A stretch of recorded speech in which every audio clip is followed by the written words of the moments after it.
There's 5 stocks right now with massive growth potential that the market has completely wrong, with strong growth, real revenue, and stock prices that are down 20 to 40% from their highs. And while these stocks shouldn't be trading at the levels that they're at, this is where the big opportunities are. So let's get into the stocks. This video is for educational purposes only. This is not financial advice, and I'm not a financial advisor. All investments carry risks, so always be sure to do your own research. First up is going to be Microsoft. The reason why it's on this list is because you have to understand where it sits in the tech and AI landscape today. Cloud and AI have become priorities for companies in just about every industry, and Microsoft has become the platform that many of them are building on. Microsoft Azure is their cloud offering, and it's where companies are choosing to run and scale their AI workloads. While Microsoft 365 and Teams are built into the daily workflow of the corporate world at a level that's extremely hard to replace. And through their AI assistant Copilot, they've built AI directly into the products that hundreds of millions of people use on a regular basis, from Microsoft Word to Excel, Outlook, Teams, and more. But here's what makes this stock really interesting. Microsoft is currently around $370 or so, and it's down over 30% from its all-time highs of $555. Currently, the market is concerned if Microsoft's heavy investment in AI is going to turn into some meaningful revenue at the pace of their spending. But the last quarter made a strong case that it can. Last quarter's revenue grew 18% to nearly $83 billion, and Azure grew 40% year over year. And Microsoft isn't just selling the idea of AI, it's monetizing it through cloud usage, software seats, and enterprise demand. Their AI business, which covers everything from companies running AI in Azure to their own Copilot products, crossed $37 billion in revenue, which is up 123% from a year ago. And on top of that, Copilot now has over 20 million paid seats. This just highlights that their customer base is continuing to grow. Also, one thing that I think is being overlooked is that Azure's 40% growth was held back by capacity, and it has nothing to do with demand. This means Azure would have grown even faster if it wasn't limited by capacity. And as they continue to bring infrastructure online through 2026 and 2027, there's customers waiting that they couldn't provide for before. So that 40% isn't the ceiling, they delivered all that they could. Now, the flip side to all of that demand is the cost of providing it. Microsoft's gross margin percentage declined year over year in the last quarter, and that's from the cost of scaling AI infrastructure and compute capacity. This is something that they can manage as long as revenue continues to grow, but it's just something to be aware of. Another thing to keep in mind is the competition. Google Cloud and AWS are investing and competing for enterprise customers as well, which means Microsoft has to keep their foot on the pedal to maintain and grow their share. But that doesn't take away from the fact that this is still a great company with a lot of potential. Second on the list is a name that I'm sure you know, and that's Amazon. If you look at what really drives the business of Amazon, like AWS, advertising, and retail, they all support each other. And this combination gives Amazon a big advantage at a level that's really hard for companies to copy. Many people only think of Amazon as a retailer and a shopping website. But their cloud platform, AWS, is their biggest profit generator and one of the main investment cases. On top of that, Amazon's advertising business is something that most companies could only dream of and is backed up by data from hundreds of millions of people's actual purchasing history. And there's another piece that you might not be aware of, which is their custom chips business. This includes Graviton, Trainium, and Inferentia, which are on pace to generate $20 billion a year, which is more than doubling from a year ago. The reason this matters is because when you build your own chips, you don't have to buy them from someone else. This keeps the cost of running AWS lower than other competitors that would have to depend on third-party hardware. It's probably not a surprise, but Amazon has some solid numbers to back up its strength. AWS grew 28% year over year in their last quarter, which is their fastest growth in 15 quarters, which says a lot. And advertising passed $70 billion in trailing 12-month revenue, and AWS operating income came in about $14.2 billion for the quarter, which is up from the $11.5 billion a year ago. So even the main engine of the business is running well. And this makes you wonder why the stock price doesn't reflect this strength. Well, Amazon spent $59 billion more on property and equipment this year than the year before, which is mostly from AI infrastructure investments. This is exactly what took their free cash flow down from $25 billion the year before to just $1.2 billion in the last quarter. And the market sees this and gets nervous as this feeds into the whole AI capex spending worries. But this isn't a new thing for Amazon, and they've been through this before when free cash flow is compressed, and then it bounces back when the investment is generating returns. Also, the Anthropic partnership is a nice bonus. Amazon committed to invest $25 billion to Anthropic, while Anthropic committed to spend over $100 billion on AWS over the next 10 years. But this isn't just an equity stake, since Amazon benefits in a few different ways. First is that their equity investment can appreciate as Anthropic grows. Second is that Anthropic's growing compute demand flows into AWS's revenue. And third is that Anthropic is committing to run its workloads on Amazon's training and chips,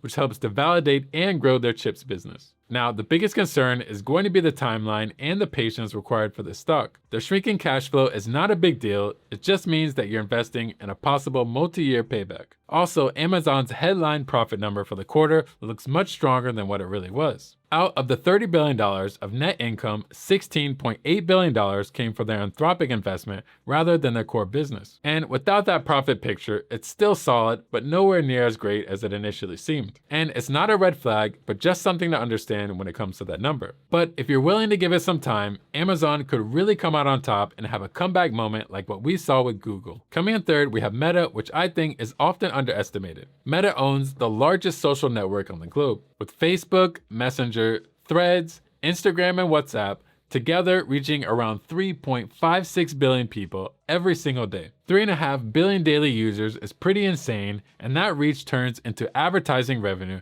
and an overall solid business, which is backed up by the numbers. And this stock is sitting at roughly $550, which is down about 30% from its 52-week highs of $796, which is crazy for such a solid business. Now, last quarter, Meta posted 33% revenue growth to $56 billion.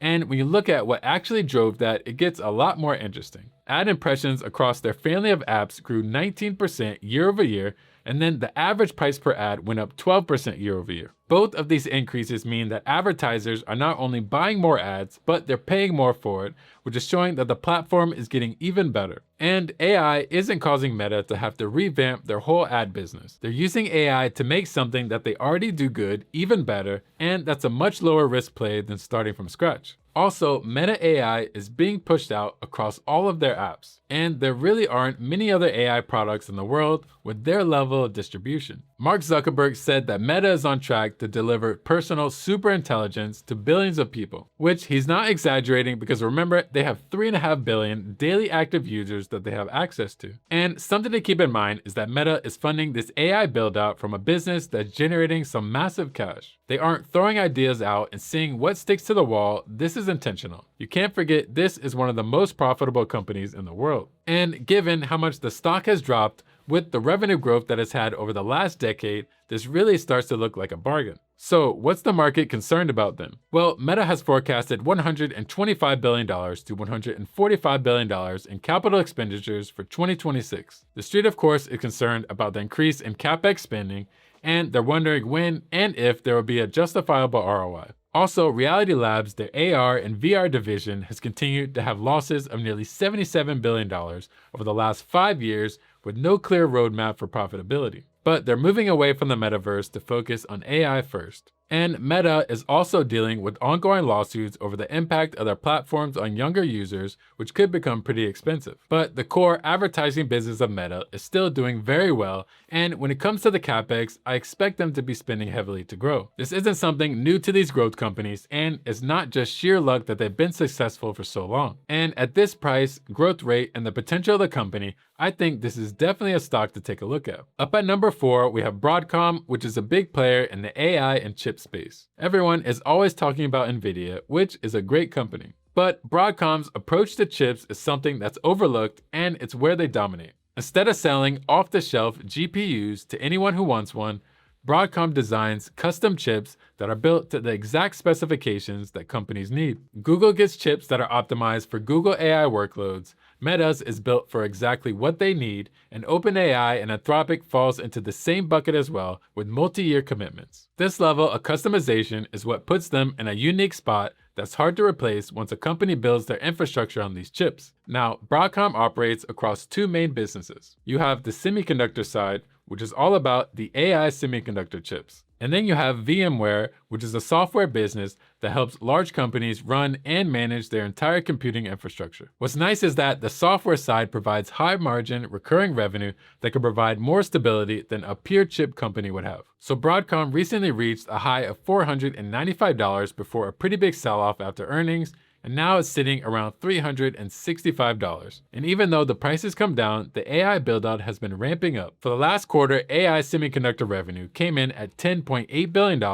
up 143% year over year, which makes up a big chunk of their total revenue now. And for the next quarter, Broadcom is guiding for AI semiconductor revenue to grow over 200% year over year to $16 billion. On top of that, demand has been very strong. The CEO, Hock Tan, said bookings for AI semiconductors were over $30 billion in the quarter, versus $10.8 billion that they actually shipped. To simply put it, for every dollar chips that they shipped, customers ordered almost $3 more, which tells you that this company isn't running out of demand, but instead the supply can't keep up. Broadcom also set a target of over $100 billion in AI chip revenue for 2027, with customer contracts already stretching into 2028. But there is something that you do need to keep in mind. Broadcom's AI revenue is concentrated in a small group of customers, which could create some real risk. If there's any sort of change in strategy from any of them, that could have a big impact on Broadcom's numbers. Google is an example of this, since Hock Tan mentioned that there will be some diversity of sources for them. Also, the stock's kind of priced for perfection,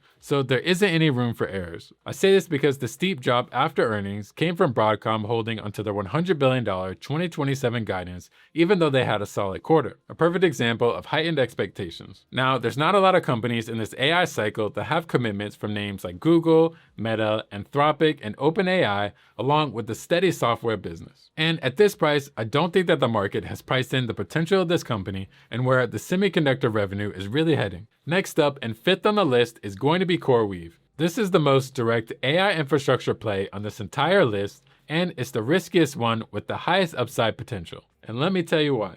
Every major AI company needs massive amounts of GPU compute to train and run their models. CoreWeave is a neocloud, so they build and operate GPU-specialized data centers and rent out that compute to companies that either can't get GPU access fast enough from big cloud providers, or they find them too expensive, or simply don't need the full bundle of services that you'd find like with AWS or Azure. And their contracts are take or pay, meaning that customers pay the capacity they reserve, whether or not they actually use it, and that gives CoreWeave a clearer picture of future revenue that most companies don't have.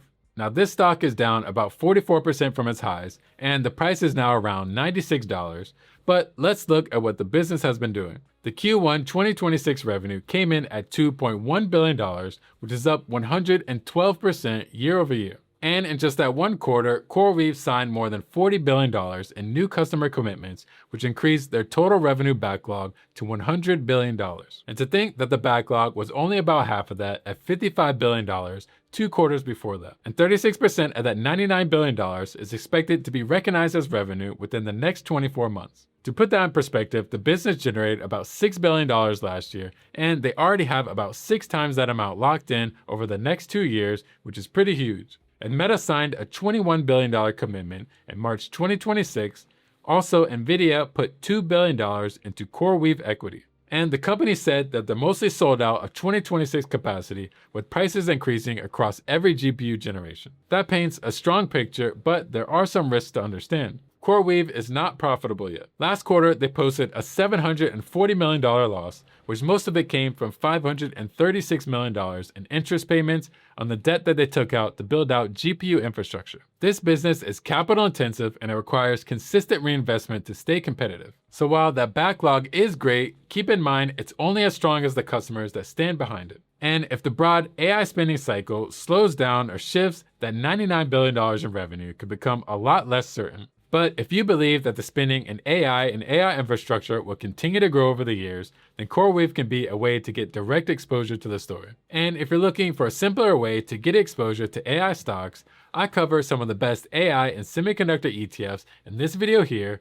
or if you want exposure to the high growth memory stocks, then you should check out this video here on DRAM. And if you made it to the end, I appreciate you watching, and don't forget to tap that like button and subscribe for more content. Keep on investing, and I'll see you in the next one.